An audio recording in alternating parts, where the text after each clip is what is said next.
Siyalibingelela bathandekayo lonke kuzindawana zonke lapha elikuzo kulesi sifundo salamhlanje isifundo setshumi lanye. Sinxusa ukubana inkosi ibe lathi uma singena kulesi sifundo. Mina ngikhuluma ngumfundisi uG Mlilo. Nxusa ngilawo ubana baziveze. Sanibonani sihlobo esithandekayo, samukelana kusona lesi sifundo. Cela umlimi abe lathi sizwe bese sikuphila. Mina engikhulumayo ngu-Elder Amos Maforo. Salibonani babukeli, salibonani balaleli.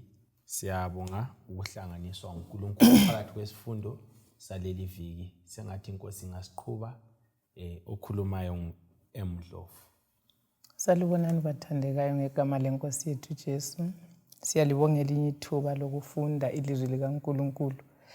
Sengathi singazuza ukuqina lokubekezela phakathi kwemlilo esingena kiyo. Silinde inkosi zifike. Mina ngingumisisi Siboneni Mhlanga. Kasicimezeni sizuza umthandazo singakangena esifundweni.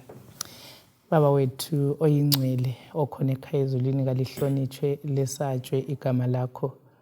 Sivuma ukwehluleka kwethu njengabantu, sicela usithethelele ngegama lenkosi yethu Jesu.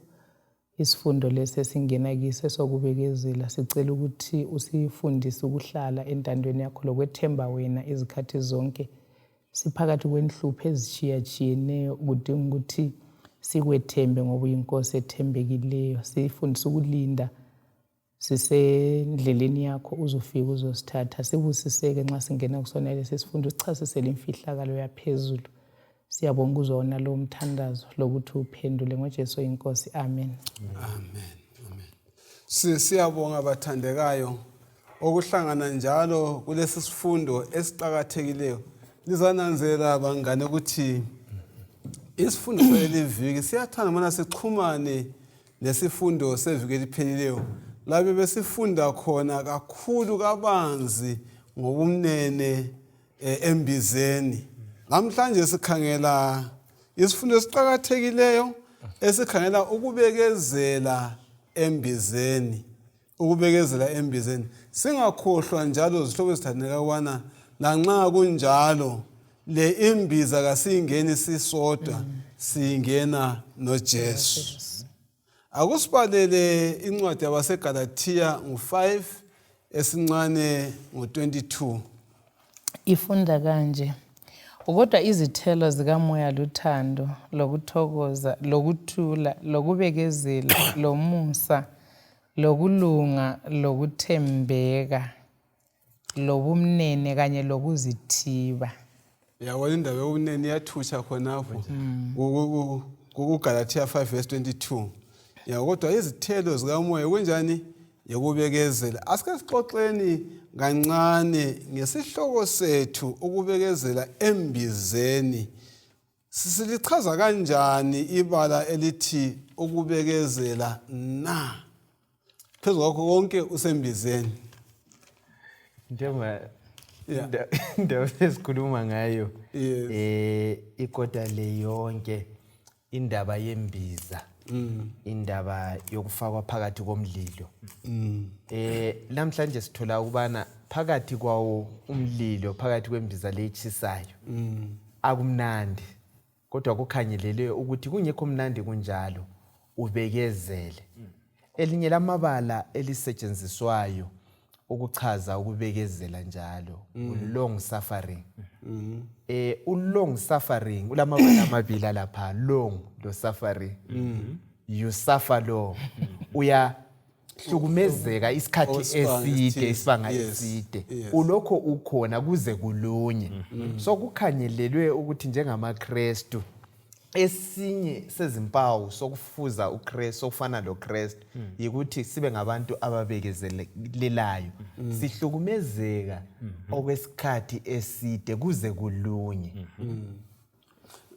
Bengifisa ukuthi sinanzelele ukuthi umlimi kumbe umlimisi nxa ehlanyela izilimo zakhe, ehlanyela intanga, ekhangelela ukuthi ngemva kwesikhathi esithile lokho okuhlanyeliweyo kuzathela isithelo.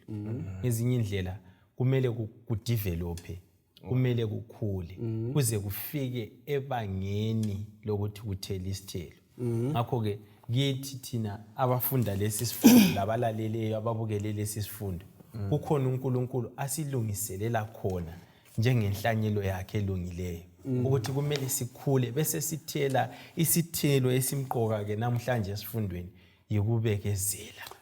Angeke ngicabange ngamafitshane kanti vele kuqakatheke kangakanani mina sifunde ngokubekezela. Kuyini okuthatha indawo nxa umuntu engasabekezeli? Ngicela ukuqala ngilethe lokhu ngokubekezela ukuthi ngizwisisa ukuthi ukubekezela kuyisikhathi esiba khona phakathi kwezikhathi ezimbili. Alright. Kulesikhathi lapho engifisa ukuthi uNkulunkulu kangenzele ulutho. Okay. Lesikhathi lapho uNkulunkulu azakwenza khona lolo lutho. So isikhathi lesi yikho kuthiwa ukubekezela. Ungena phakathi kokubekezela. Ngesikhathi mina engifuna khona ulutho lesikhathi lapho uNkulunkulu azangiqhubela khona. Ulindele ukuthi uzuze okuyifiso sakho. Kanti kungenxa yani ke kumele sifunde ngokubekezela. Kubanga kuyini singafunda ngezinye izinto kungenxani umuntu ethethe isikhathi sakhe wasefaka ukuthi wasike sikhangele kubekezela ube seboneni ukubekezela kuhle mfundisi ngoba kusinika ukuthi uThixo enze izinto empilweni zethu ngesikhathi esiqondileyo ngoba inhlakanipho yonke lezinto zonke ziphethwe nguNkulunkulu okwethu kubonele eduzane yikho kwesinye isikhathi sizifunele ezinye izinto ngesikhathi sethu ukuthi ngakathe sengilalo kodwa uNkulunkulu ekukhalipheni kwakhe uyakwazi ukuthi umhlanga udinga lokho ngalesi sikhathi umfundisi uNdlovu udinga lokho ngalesi sikhathi khona lokho kuyimfihlakalo thina abantu esingelayo. Okunye ekubekezeleni kuncediswa wena ukudevelop esinye isimilo obe singasuke savezakala ngabe into leyenzakala emasinyane. Okunye kwakhona okusincedayo ngokubekezela yikho phela abadala babisho even emendweni ukuthi kuyabekezela uyaphanga ubaleke kusale kulunga. So i-attribute ukubekezela kuqakathekile empilweni ukuthi singajahi izinto vele izinto eziningi ezijahiweyo kazihlali kungaba yinotho ejahiweyo kayihlali. So kuyadingakala ukuthi kukho konke sikwenzayo sifunde ukubekezela kukanti esiKristwini yinto eqakatheke kakhulu ukuthi umKristu munye ngamunye abe na ngaphandle kwalokho yikho kuthiwa ekugcineni iremne insali le ngabantu ababekezelayo abalokubekezela ukubekezela kwabangcwele. So ukubekezela kuqakathekile ebantwini. Uma sikhala isifundo sethu ngamafitshane baletha okuyimbadlana okuncane kwesitolo okuncane ngabantwana abaleminyaka emine ukuthi undoda wayefumana abahlolela abantwana wabanika 1 sweet nanguji wakho nangu uswitch naona evona sekwenzwe njalo okuyihle wathatha ephuma iminyango wahluka qasa kumumuza wayebathe usana lingazigcina lingazidlanga ozabamba ukuthi uzazithola sezingaki sezimbili uthi uyaphela watho uthi akuye kudala kusithayile esikhewini ezinye zakhona zemunyuzi kodwa zaphinda zangani ziyavaka kweza ukuthi ukhaye ngani sasenjani sasekhona kodwa abanye babengazange benze njani basilokhuze basidle. Walandela impilo laba bantwana kukhanya ukuthi laba bantwana ababekezelayo baphumela kakhulu empilweni yabo lempilo yabo iyaveza ukuthi ngabantwana ezazingane zihlangene kodwa laba ababekezele lempilo yabo yayinjalo yayengela kubekezela isifundo saleli viki sizafunda kakhulu ngomvuzo wokubekezela izitho ezimbili kumbe uthi lahlekele ayinisi ndawonye kungani kwesinye isikhathi kuyisa kuthinta kungani uthi kwesinye isikhathi kufanele silinde kangaka sibekezele ezintweni na yiziphi izifundo esingazifunda ngokubekezela sisemsebenzini okunye sawuthi sikuthole kuleli iviki akusifundele incwadi yabaseRoma ngo-15 verse ka4 leka5 esayibamba laphana ivesi Kwesinye isikhathi kule indaba tshani Yeah. exoxwayo lapha ungasuke unanzelela ukuthi wena Yeah. ukubekezela ngokwabantu asebemachuwa kumbe asebekhulile. Yes. Kodwa lapha sivezela ukuthi lasebuntwaneni Yeah. lasebuncaneni Yeah. ukubekezela isipho esivela kuNkulunkulu esitholakala ezigabeni zonke ezani ezempilo. So ngitsho labantwana abancane kabafundiswe ukubekezela. Yeah. Lathi njengabadala kasibe nizibonelo ezinhle ekubekezeleni. Nxa singakufumana ukubekezela bese sikugogosa. Nansi indaba. Akusifundeleke abaseRoma ngo-15 Yes. ivesi ngo-4 lo 5 Yeah. ithi ngoba konke okwalotshwa kudala kwalotshelwa ukusifundisa ukuze kuthi ngokubekezela langokukhuthazwa imibhalo sibe lethemba. Verse 5 sengathi uNkulunkulu onika ukubekezela lenkuthazo angalipha umoya okumanyana phakathi kwenu lapho lilandela uKristu Jesu. Khumbulani ubana ngithe mina kungani simele sifunde kanjani ngokubekezela. uRoma 5 verse ka4 uyasikhumbuza ukuthi konke kwalotshelwa ukuthi njani? Kwalotshelwa thina ukuthi kusifundise. Ukuthi kusifundise. So kumele sizwisise sifunde ngokunjani ngokubekezela. Yeah. Kuyini esikuthola wona lama verse siwafundileyo? Ngaphandle kwalokho esengikukhulumile. Ukubekezela kakukholula. Ngakhumbula ku-ZBC kwakule advert eyayiphuma eyobunandi besanje maforo. Alright. Ubona ibhasi ivele emakhaya. Yeah. Beyayisiza emadolobheni. Uthola indoda ilindele ibhasi isizilalele umdumo webhasi ethareni. Ingayiboni ibhasi for isikhathi eside kakhulu. Ilalele ukuthi funa ibhasi izaqhamuka isiyezeza yini. Akhuthwe sanje. Akhuthwe sanje. So ukubekezela kuvezwa njengento enzima kakhulu ebuhlungu. Yeah. Because uyabulokhu ukhangelele kodwa lokho ukhangelele kungafiki. So kulomnakano othi akubekezela asonto elula into elethu sizi. Into eletha umthwalo onzima nothi umthwalo olula kakhulu. So ukubekezela hayi kakukho lula. And okwenza kube nzima mfundisi Ndlovu ukuthi wena ulesakho isikhathi ulutho lufuneka kathesi yikho kwenza kube nzima kodwa uNkulunkulu ulesakho isikhathi athi hayi ngomnyaka ozayo. So ubuhlungu bokuthi into ifuneka kathesi yikho kwenza kube nzima kangaka ukubekezela. Lemvele ngifuna ukuthi sikhangelele balethi ngokujula elikhuluma kanjani ngokubekezela. Usechilo selichilo ukuthi number 1 kubuhlungu kunzima. Uthena okunye ulethu usizi. Amagama wonke aveza ukuthi kubekezela kuchiphanga ngelokho. Yes. Ukhona ufuna ukwengeza yebo.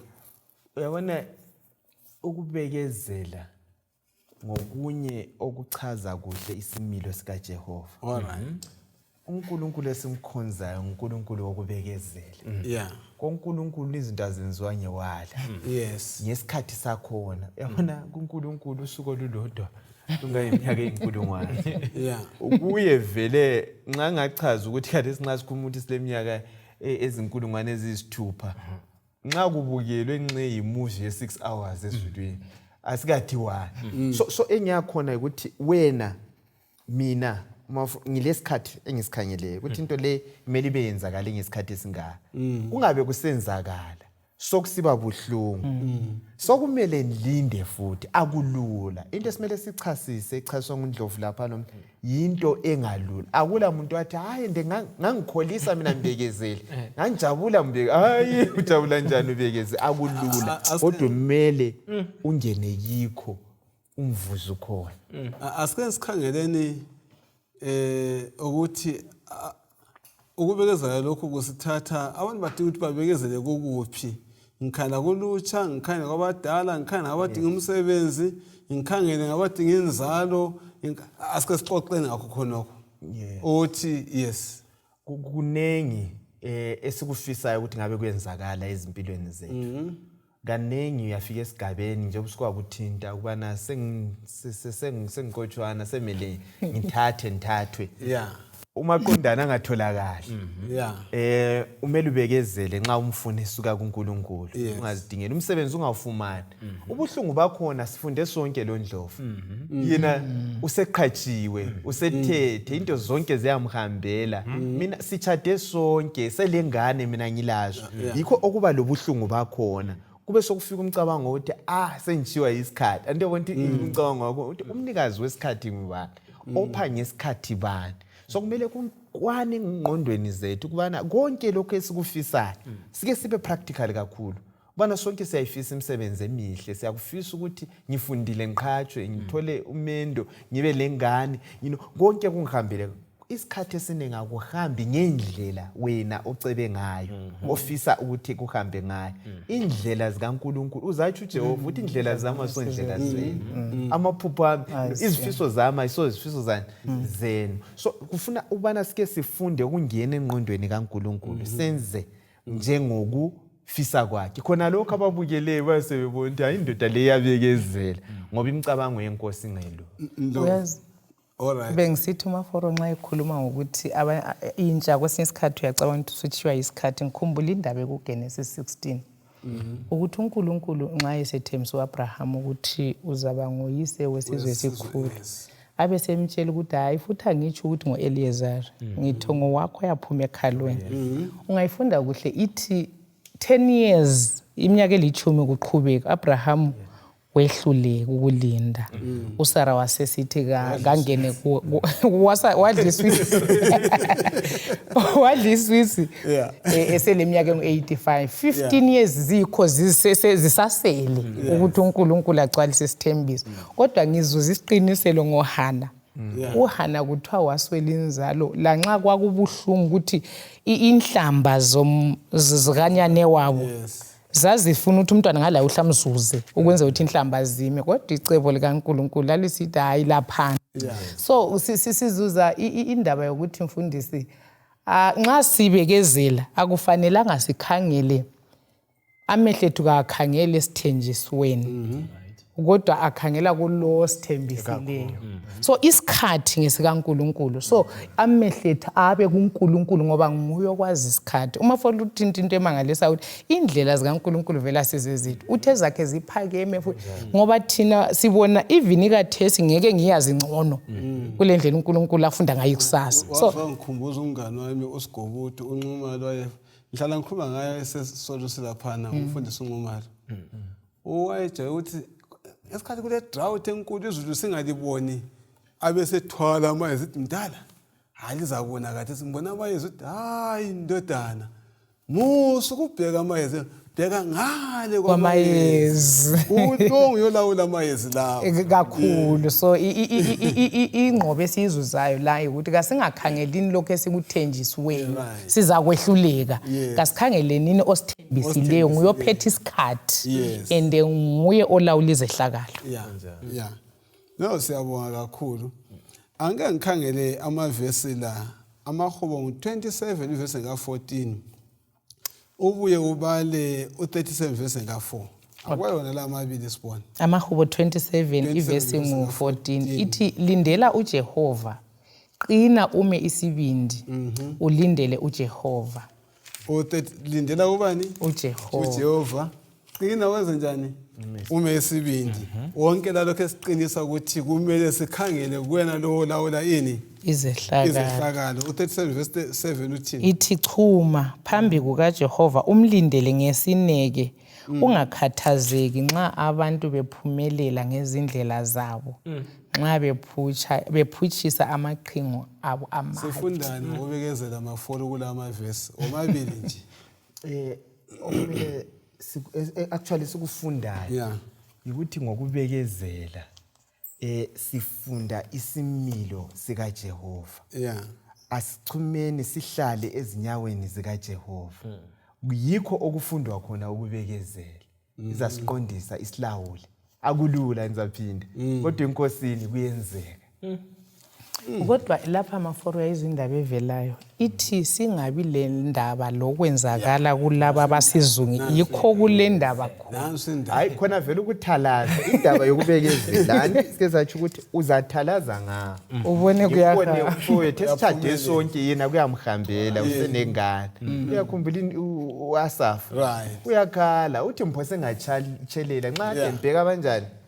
Ababi besenze njani bebelela mina nguyinkosi ngiyakhipha kwethu yawezwa ama arguments esiwaletha mina ngiyakhipha kwethu ngiyenza lokho kodwa into azingihambeli kwangani uJehova esimkhonza lidlozi esimele siyechisa impilo ukuzaphendula hayi ukubekezela ubekezela ukhangele abakuhanqilela kusenzakala kuhle ubekeze imagine uAbraham incegu zakhe kwakuzalwa abantwana incegu zakhe ayebafide banakekile yena engela kodwa funda ukubekezela kunjalo ipressure khona anti kade sikhuluma ngepressure uwenelise to withstand ipressure maybe lokhu singakugabanisa ngezigaba ezintathu sithi kulezinto esizifisayo kube lesithembiso osikuba lawe as an individual right ifocus yethu isezintweni kumbe isesithembisweni kumbe kuNkulunkulu ngokwayo so okusiphambanisa izikhathi eziningi yikutatazela kuyimi ngane ngaphiwa ithuba lokuinterpreter la ngiyafaka ngithi singabotatazela singabobanjwa ngumhedehede ongayisiyo abantu kabahlale phansi bachume badzikame into zonke ziyahamba kuhle nxa sethembe kuNkulunkulu uNkulunkulu bayisibonelo sokubekezela njalo usethulela ukubekezela ngocebo lwesindiso isono sesingenile emhlabeni kuthatha iminyaka emingaki ukuthi uKristu azayikufa esiphambanweni konke kuhamba ngesikhathi konke kuyavumelana so ngakho ke thina amehlo ethu impilo zethu konke sikujongileyo kasibhekeni kuJesu Kristu umsilisi umqalisi okukholwa kwethu nomphelelisi okukholwa kwethu siyabonga ke abadala babetsho nxa umuntu esephatha ukuthi wazi wampheka ngobhojwana yayibona indaba le yokubekeza esikhuluma ngayo sixoxa indaba yokubekezela hathi kulula uphakathi kakabhojwana konke kurayi kayisomaswingo ngekhapheni ubekezela uphathi kobhojwana so ngiyabonga amazwi la awalethayo yiziphi izinto ezilandelayo kakhulukazi na ungafunda kanjani ukuthi unikele konke kuNkulunkulu la kwesikhathi sakhe na ebekade lokho ekhuluma ngaso usimhlanga ukuthi ubekezela between isikhathi esimisiweyo lokwamukela lesikhathi esiphakathi lesana yikuphi sakunikela kuNkulunkulu ukwenza ukuthi samukele siphelele kuye uNkulunkulu nangokwezithi senkosini yabona indaba yesikhathi sikaJehova iqhatheke kakhulu ekubekezeleni uJehova nguyolawula isikhathi isikhathi ngesakhe angithi phela yena ungangale kwesikhathi aniyakubona so uyasilawula sila thina sephakathi kwaso isikhathi esimele sikufunde okunye okuqhathekileyo mfundisi Mlilo yikuthi umlimu esitshelile angasithembisa anti ukuthembisile isithembiso sakhe futhi sigcwaliseka ngesikhathi so wena isikhathi awusazi bekezela kumlimu umthembe uthemba othembisileyo ngoba othembisileyo unjani uthembekile and ngesikhathi ngoba isikhathi siza kufika nxa isikhathi sesigcwalisekile kuyenzakala akazaka disappoint uyagcwalisa ngithathekiswa ligama lakho lethina Themba konjani othembisileyo unjani uthembekile isono sesingenile emhlabeni bathandekayo umuntu sokumele ayefela isono sakhe khona phana enkadeni yase-Eden umuntu kaselathemba uyeza uGenesis 3:15 uyamthembisa umuntu kanje wamthembisa sithini Genesis 3:15 ngcono sibale alright sibale Simhle sibale singayitolikela ngithi ngiyakubona isikhanda kayisiyo evele ngijonge ngayo kangakho right ibale kusizwe khona Genesis 3:15 ithi njalo ngizafaka ubutha phakathi kwakho lowesifazana laphakathi kwenzalo yakho leyo wesifazana uzafihliza ikhanda lakho njalo wena uzamnqanda isithende sakhe. Nanso yisithembiso sokuza kwaMesaya angithi ozawucobodisa isitha ngaphi ekhanda. Akusifundele kuGalatia 4 verse nga4 ubuye ufunde uRoma 5 verse ka6. Sibona lezi zithembiso zena kuhamba kanjani. Galatia 4 ivesi ngelika 4. Kodwa kwathi lapho isikhathi sesifikile ngokupheleleyo uNkulunkulu wathuma indodana yakhe yazalwa ngowesifazana izalwa ngaphansi komthetho. uRoma 5 ivesi 6 liyabona ngesikhathi esifaneleyo lapho sasisebuthakathaka uKristu wafela abangakholwa kuNkulunkulu. Nansi indaba. Asitshelani ngesikhathi sikaNkulunkulu la amavesi. Isikhathi sikaNkulunkulu ukuthi sathi isikhathi sikaNkulunkulu ayikhona somuntu esika Jehova. Yeah. Singenela singafika singakwana kuyenzakala. Uthintile uGenesis 3:15.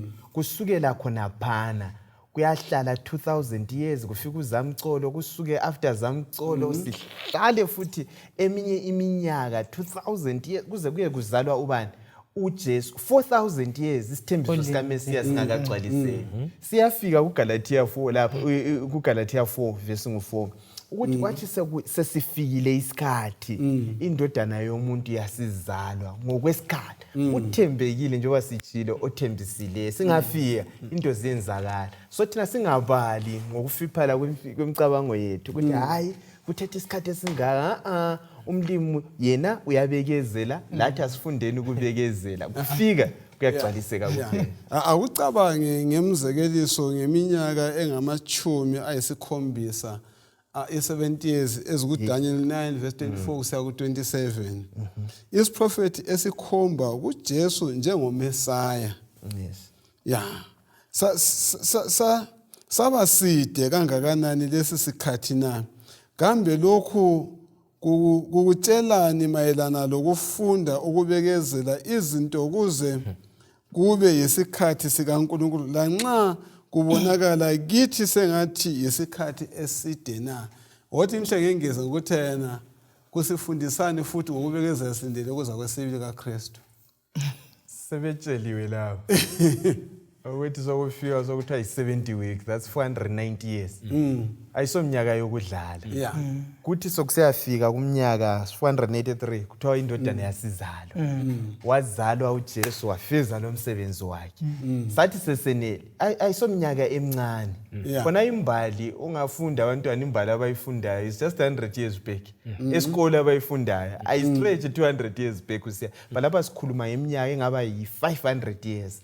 Ulokhu bekezela uxoxela abantwana ukuthi hayi uzakuza sithenjisiwe le yayisi exactly so nxa wayicalculate ukuthi wawusiwazi ukuthi ngomnyaka ongaka uzakuzala but kwakukhanya kwesikhathi esikhatshana kodwa isikhathi okuhle ngesikhathi umfundisi mlilo ukuthi sibe sihamba sizafika kuphela lakanye sagcwaliseka. Uyakwazi ukuthi engikuzwisisayo maforo ngokulinda ikakhulu from uNkulunkulu ekhuluma ngentanga okwakumele izocobodisa ikhanda lesitha i4000 years angithi siqathanisa even la le kuDaniel 9 ngizwisisa ukuthi ilizwi likaNkulunkulu angalikhuluma mfundisi liyagcwaliseka akulandaba ukuthi kuthatha isikhathi esinganani kodwa engufundayo umlobo engimthandayo uthi indlela zikaNkulunkulu akaziphangisi futhi kaziphuzi. So uNkulunkulu indlela zakhe on time yikho amavesi la esiwafundile sithi isikhathi sesifikile isikhathi sesifikile so kuthi ukuthi okwethu yikulindela singacha kakho ngasimisa so asibekezeleni sizwisisa ukuthi uNkulunkulu kaphuzanga lanxa kulento oyifuna ngeke ngafunda enye indaba yomunye ubaba owayefuna imota eyicelile ikhulekela wayibona balungisa lo mayithengisa so kumele ayibhadala uthe uyafika wazwe ifone call esaya with the dreamer wazwe ifone call yokuthi ayimothi sithengi so wacabanga ukuthi into yokusichithekile kodwa uthi wafunda ukulinda uthe siyathola inye ngesikhathi esifaneleyo wayithola ukuthi yayisemkha ifanana konke ayekudinga kodwa lentengo ephansi uyayibona so uNkulunkulu asifundeni ukuthi isikhathi sakhe singachaya izinto zonke kasoze ziphuze futhi asiwezi siphangise. Yes. Uyazi ungikhumbuza ngake ngaphuza Ndlovu ngigade enye ibhasi eyayibhalwe on time every time. Alright. Kodwa ngaphuza. Yeah. uNkulunkulu nguye yedwa on time every time. Isikhathi sakhona nguye yedwa ngakwenza. Okumqoka okumele sikuzwe ukuthi isikhathi sikabani. Yebo. Isikhathi sikabani. Awethu amafoni imlilo. La wethu amawatch. Inkombalanga esebenzayo ngekaNkulunkulu. Esethi isikhathi singaze sisifake esikaNkulunkulu isikhathi sihlala siyisikhathi sigcweleyo. Esethu sibala ukuthi izolo inamuhla ikusasa kodwa kuNkulunkulu kwala kugoqela kuyini kuyisikhathi ama-engine amakhulu mlilo alalokho kuthiwa i-timing belt ungazuyivuse njani as long ingaka-time ubika ku-timing chain vele i-engine yakhona injani ayiphakame ilesikhathi lapho kuhlangana khona konke ukuze kulumathe umlilo ngesikhathi sikaNkulunkulu. Ndlovu ungancedisa njani kathesi so laphana ulani khona kulontombazana lwa nawulani khona kulontombazana lwana uhleze etshela sonke ukuthi osowendala sebenda khange lokhu sekunje khange wena usithiwe isikhathi esikabana ungamncedisa njani lo ntombazana. Okuqhakathekileyo impilo. Impilo zethu kazibe zimpilo ezikuNkulunkulu ukwenzela ukuthi sizwisise phakathi kwesikhathi yonke into ilesikhathi sayo utsho njalo umchumayeli uthi yonke into ilani ilesikhathi sayo okwenzakala ezimpilweni zethu kuphakathi kwesikhathi sempilo. Ungathi nxa kusenzakala okubi ususithi hayi kuthi ukuthi bangiqophile kumbe kutheni kusesikhathini okwethu kasifundeni ukwamukela lokuzwisisa ukuthi uNkulunkulu nguye umnikazi wesikhathi. uNkulunkulu uyaguqula izikhathi singabe siphakathi kwezikhathi ezinzima kodwa uNkulunkulu ngamandla akhe nxa simkholwa sethembele kuye uyaguqula izikhathi impilo iguquke isihambele kuhle bajayele ukuthi iviri ngamafitshane ukuthi intombazana bekezela jaha enzenjani bekezela siza kufika isikhathi la nxa singawazibona isiphi isikhathi kodwa bekezela yikho sekutsho akungifundele incwadi ka1 Samuel ngo16 ngizafisa ufunde uverse akukhangele iverse ngelika 1 ngizakuthetha ume ngaphi. uJehova wathi kuSamuel koze kube nini ulilela uSaul lokhu mina ngimalile ekubeni yinkosi yako-Israyeli. Yeqa uye ku11 uyefika ku15. U11 uthi ngakho wabuza uJese wathi la yiwo wonke amadodana olawo na? uJese waphendula wathi kusekhona encinyane kodwa yelusa izimvu. uSamuel wathi thuma omunye ayembiza kasiyikuhlala phansi aze afike. Ngakho wathuma omunye wayalethwa wayebomvana ebukeka njalo elesimo esihle. uJehova wasesithi sukuma umgcobe nguye. Ngakho uSamuel wathatha uphondo lwamafutha wamgcoba labanewabo bekhona njalo kusukela ngalelo langa kusiya phambili umoya kaJehova wafika kuDavida ulamandla. Emva kwalokho uSamuel waya eRama. Siyabonga ayini siyasazi sehlakalo lesi ivesi oqala libalileyo uSaul uyamkhalela ukhala ukuthi uSamuel shiwa sibika kame kahle embusweni ukuthi uzakhala kuze kube nini ngumlahleli umuntu nansi isikhathi lapha sethiwe bana ayegcoba ubani uDavida bana abe inkosi ekugcotsheni kaDavida bana abe inkosi.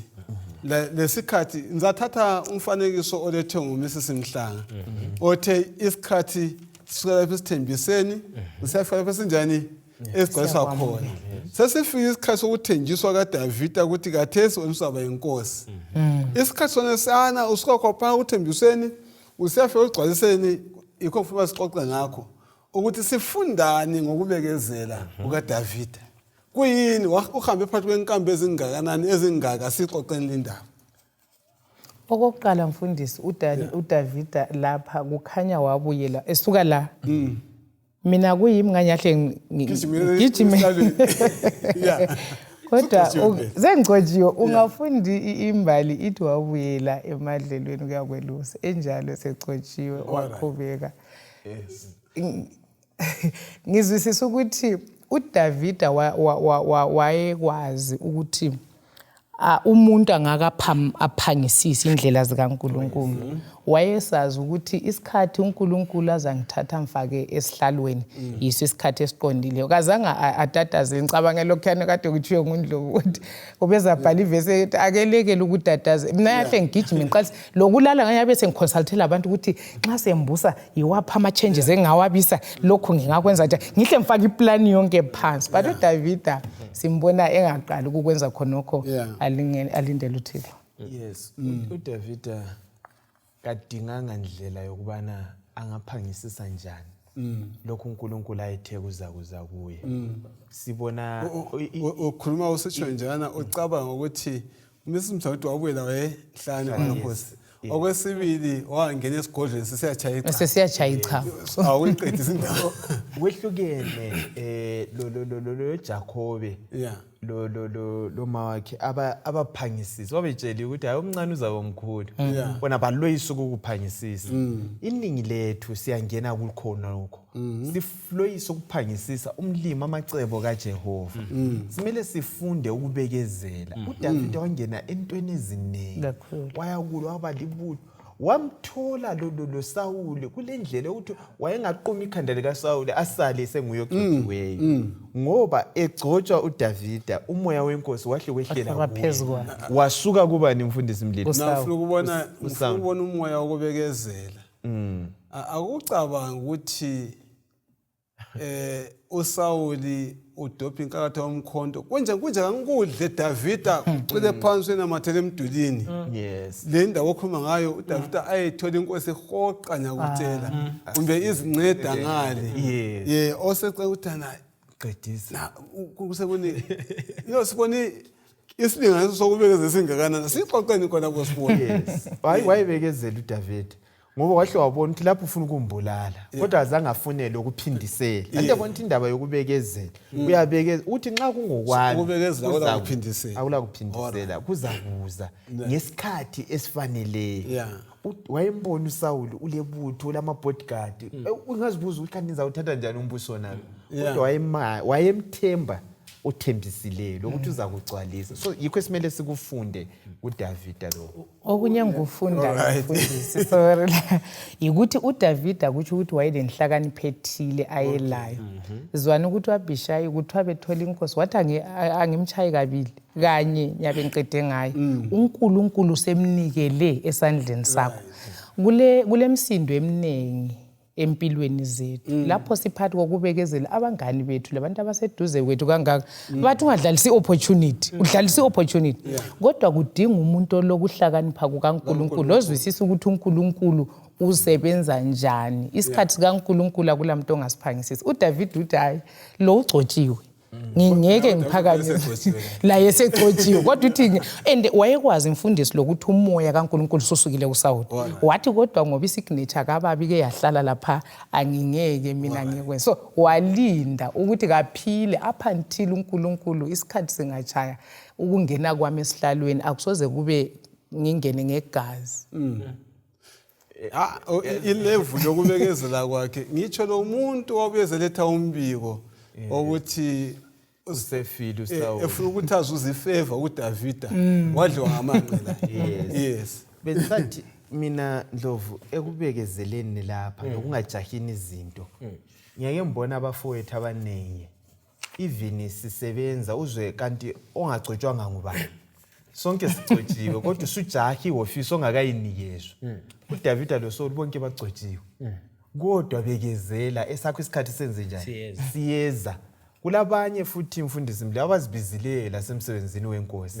Umuntu ajahe ethi lami uthi uyabisabele ethi uyambiza azibizise kumlimo. Ayingena iningi lapho khona baba lohlupho. Ake sifundeni ukumelela isikhathi senkosi. Nxa embizi uzakwenza kwesinye isikhathi ukuthi wena usuzibizise uthi angikhatshwa kunje uzikhathaze bekezela isikhathi senkosi siyeza ngizama ukunceda omunye uyazi kwesinye isikhathi abantu bayenza izinto ezimbi ungaba ngabathungameli bethu bangakwenzi kuhle kodwa simele sikufunde khona lokho kusowu kwenzakele ngendlela yona leyo inkosi still in control ngesikhathi sakhe uzakwenza kuphumelela wena bekezela nxa kungokwenkosi kuyakuphumelela kuphela uDavida ugcotshwa esasemncane njalo ufeza ukubekezela esasengumuntu omutsha esasemncane yes enye into ongamelanga sidelele into othwala ugcobo kakhulu uNkulunkulu sonke usigcobile wasimisela lokho afisa ukuthi sibe yikho khona kusasa sisasebancane uNkulunkulu uhle waphawula ukuthi hawu maforo uzaba yilokho umfundisi umlilo uzaba yilokho umisisi imhlanga uzaba yilokho ngakho ke nxa sibekezela kusisendleleni yokuba yilokho uNkulunkulu afisa ukuthi sibe njani sibe yikho khona kodwa singasebenza ngolaka sisebenze ngokungabekezeli njengoSawuli kuyonakala izinto ezinjani eziningi yikho kuqhakathekile ukuthi sihlale singabantu ababekezelayo ukwenzela ukuthi uNkulunkulu asimise lapha afisa ukuthi sime khona ngazo zonke izikhathi so ukubekezela yinto okumele itholakale kithi sonke empilweni zethu sonke singabe ngabantu abaphindisela khonapho singabe ngabantu abaphangisa ukusheshisa izinto lokwenza izinto kodwa kasibeni ngabantu abalindayo maybe ukulinda kwethu lokho asikwazi ukuthi silinda sisenzani asilindeni sikhuleka silindeni sisenkosini silindeni sifunda ilizwi likaNkulunkulu kuzaba mnandi ukulinda lanxa kunzima kuzaba mnandi ukulinda lanxa kubuhlungu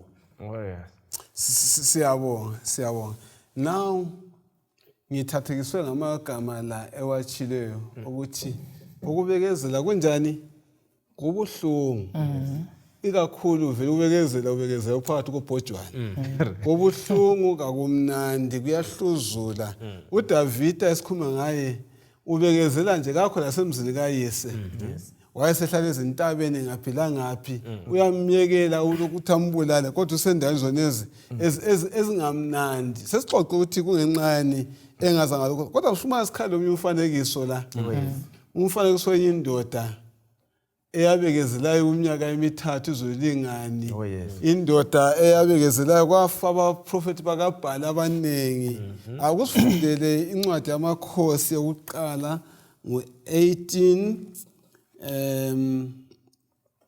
ngibona ungathatha ivesi ka-39 uyegcina ngevesi ka-43 verse 39 abantu bonke bekubona lokho bazilahla phansi bakhala bathi uJehova nguye uNkulunkulu uJehova nguye uNkulunkulu uElijah wasebalaya wathi bambana abaprofeti bakaBhali akungaphunyuki lamunye bababamba uElijah wathi kabasiwe esigodini saseKhishoni babulawelwa khona ngakho uElijah wasesithi kuAhabi hamba udle unathe ngoba kuzwakala umdumo wezulu elikhulu ngalokho uAhabu wasuka waya kudla njalo wanatha kodwa uElijah wakhwela phezu kwentaba yaseKhameli wagebisa ikhanda lakhe walifaka phakathi kwamadolo akhe wathuma isisebenzi sakhe wathi hamba uyephosa amehlo akho olwandle lakanye isisebenzi sahamba sayakhangela sathi akulalutho laphaya uElijah watsho njalo waba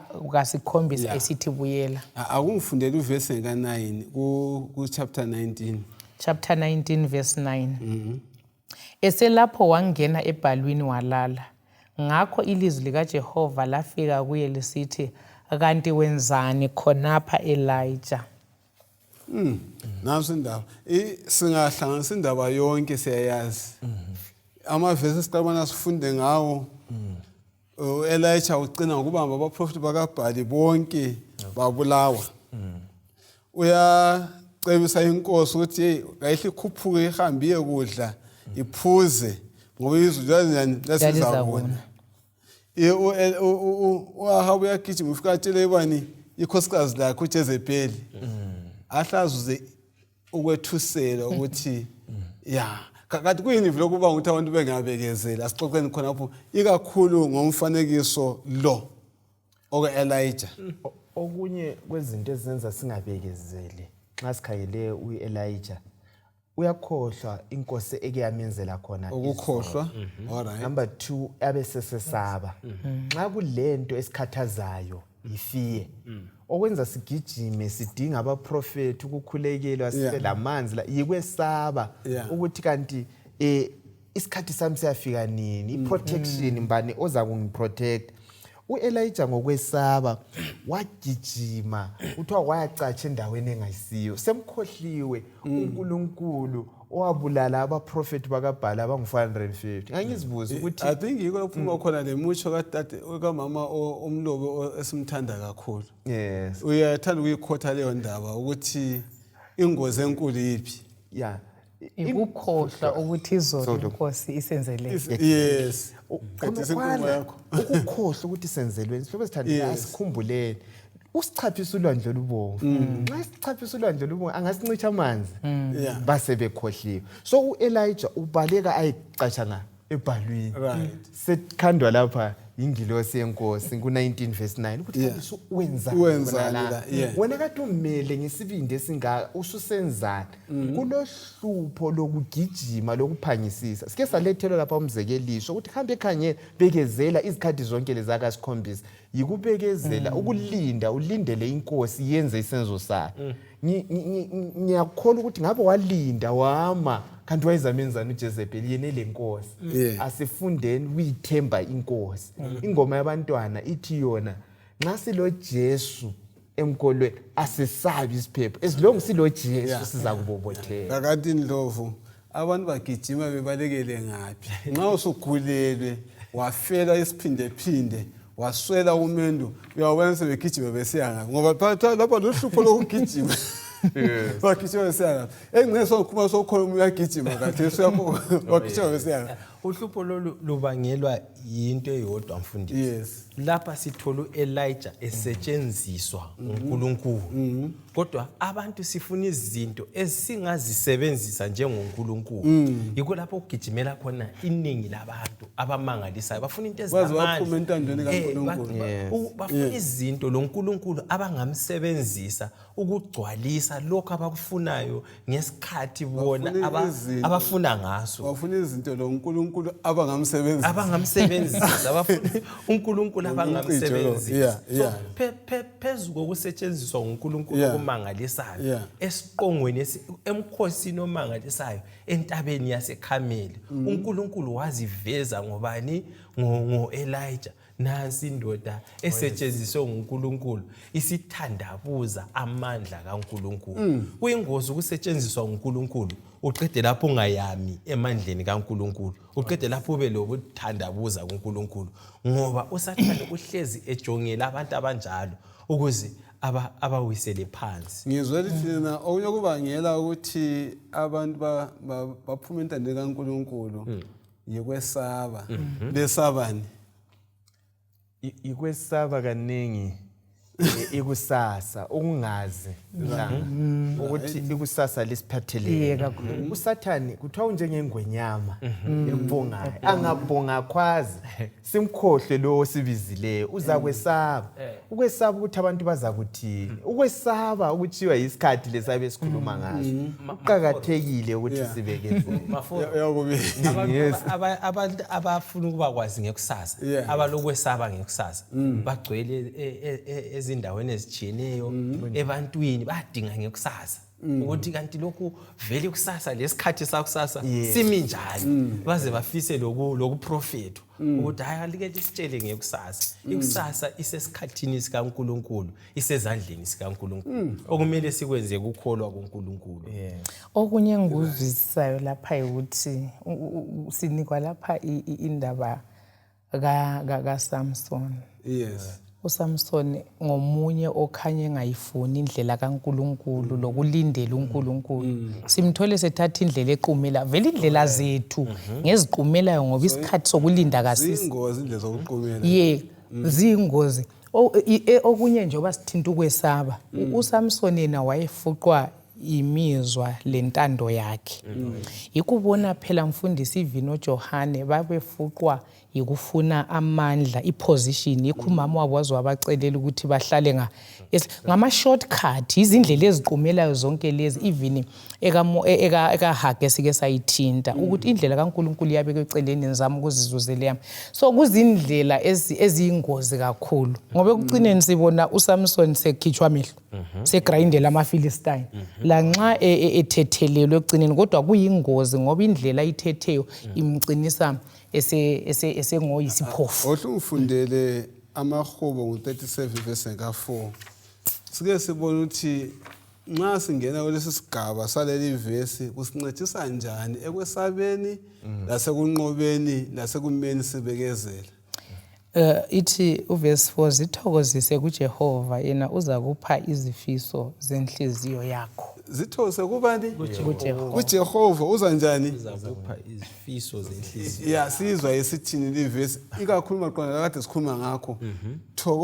Thokoza enkosini yona iza kukunika izifiso zenhliziyo yakho.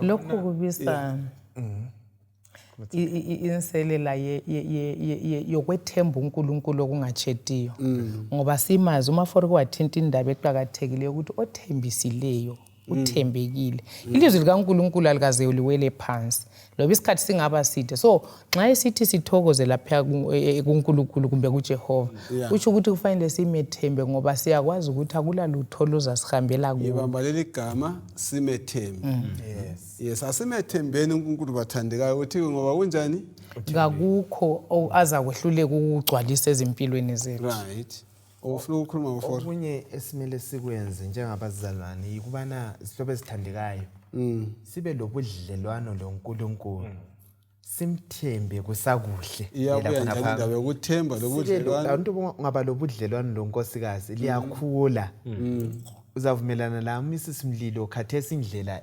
osumthemba ngayo ayifani isanda kuthada khathesi usumthemba sulenkambo layo asibeni lenkambo loJehova izikhathi zonke ayakhiwa sokulohlupho ubudlelwano lobu kumbe inkambo leyo ubalayo uzuthi nxa usufika ku crisis icrisis iveza ukuthi wakhele nga icrisis iveza ubudlelwano bakho labo libani loNkulunkulu so ukuze sithokoze ukufunda ukuthokoza enkosini kuhlala ezinyaweni zakhe simethembe sibe kwazi lemicabango yakhe lezifiso zakhe ngathi bese sihamba ngazo siphile ngazo intokozo yethu kumele ibe kuNkulunkulu yikho esikuzwayo intokozo yethu ingaba kuNkulunkulu uNkulunkulu uzagcwalisa izifiso zenhliziyo kabani intokozo yethu akumelanga ibe semabhawa intokozo yethu akumelanga ibe sendaweni zokuzithokozisa kumbe ngezokudla intokozo yethu kumele ibe senkosini futhi ngeze zonke izikhathi nxa sesisizwa sokusithi sithokoze kumbe nxa sifuna ukuthokoza sibe nenjabulo emangalisayo kumele sikwenze lokhu sisenkosini inkosi iyagcwalisa konke ngoba ikwazi inhliziyo zethu ngithathekiswa ngamazwi akho abese ngikhumbuza uMateyu ngo6 verse ngelika 33 uthi imbaleni sukela ivesi ka32 ngokuba konke lokhu abezizwe bayakufunisisa ingani uyihlo wasezulwini uyazi ukuthi niyakudinga konke lokhu nansi ivesi eyilanda la kodwa funani kuqala umbuso kaNkulunkulu nokulunga kwakhe khona konke kuyakweneliselwa nina iyavumela lokuthokoza inkosi akula muntu yake imali eningi kakhulu mafuna akula ngazi ibuye ngamagqibhagqibha anganani imali kuyisuthi yabo lokho safune inye more kodwa funani kuqala umbuso kaNkulunkulu yikukuthokoza enkosini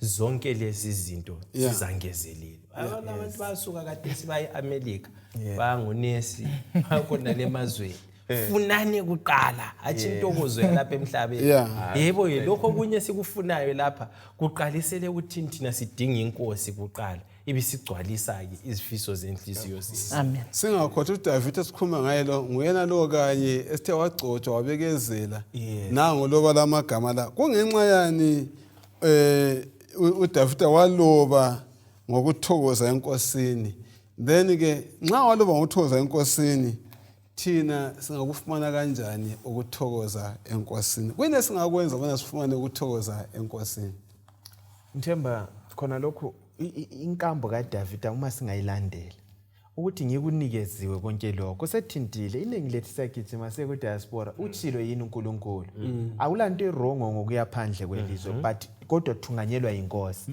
ikutshela ukuthi hamba uyikuba lenhlupho akula hlupho akula problem yokuthola kumbe ufumana umsebenzi othile kumbe ukuloyisa ukuthile kodwa ikhithi inkosi itshilo yini ingatsho bekezela akuvulele uza kuthokoza inkosini uyabona mfundisi Mlilo okwenza sikhathazeke sithwale nzima yikuthi sizidingele awulali lenotho lekathi ukhuluma le abantu abalali ngenotho abalazo lezi yikuthi bazidingele so intokozo yabo ayikho enkosini isenzuzweni yes nxa ulento ezimangalisayo mfundisi Mlilo kumbule akusokube le stress awumunye phela uyakhathazwa usethenga imoto enzima kasalali kulomunye bengixoxela ukuthi imoto lesi engayidinga anisela buthongo ngayo alright ngayela buthongo ndinga le moto sengiyifumene khathesa anisela buthongo nxa ndilala ngicabanga bazantshontshela kodwa nxa kungokwenkosi yalalo bobukabhuku ukwazi ukuthi njani inkosi igcinile thatha lokho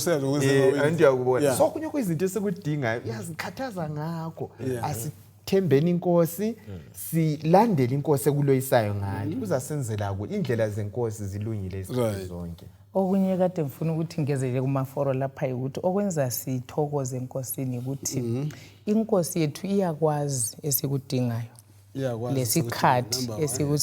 lesikhathi esikudinga ngaso manje thina kwesinye isikhathi siyakufuna lethuba lingakafiki so nxa uDavid esibhayile ukuthi sithokoze uthi ukuthi simethemba uNkulunkulu mina mfundisi ngiyakukholwa ukuthi lami nginja ngize angikwazi engikufunayo kulokunye engingakucela kungandilimaza kumphambule kodwa uNkulunkulu ekukhalipheni kwakhe uyakwazi ukumfaneleyo lesikhathi okumfanele ngaso uzangipha yikho kufanele sithokoze indlela othi singashili isandla sikaNkulunkulu uNkulunkulu vele ngifuna nalwana abe ngiyoza ngithatha letha isandla kaNkulunkulu uzadana umele leNkulunkulu akunike yena ngesikhathi sakhe yebo yikho engikuzwayo lokho yes wathi sithi thina ngicela sibe legama elilodwa ngokubekezela sikhuthaza abantu uqatha ukubekezela lawe elilodwa uzagcina ke ahlasikhulekele ukuswelakala kokukholwa lokutholakala kakhulu bayithi passion engale ambition yikho kwenza abantu abaningi badlahlekelwe yilokho uNkulunkulu akuloyisayo ngezimpilo zabo asibeni ngabantu abakholwayo silinde they that wait upon the Lord uza kusibusisa sibekezele inkosi lokugcina bazalwane ngifisa ukuthi sinanzelele uRoma 8 verse 32 uthi nxa uNkulunkulu wayehluleka ukuthi agodle uJesu sesiwele sonweni angagodla njani izinto zonke esizidinga so kasibekezeleni simelele isikhathi sikaNkulunkulu siyisikhathi esiqondileyo amen elakho lokucela kusosikhulekela asilindeni isithule let us wait Sini kodwa silinde sithule inkosi izagcwalisa singatatazeli ufuna igama lakho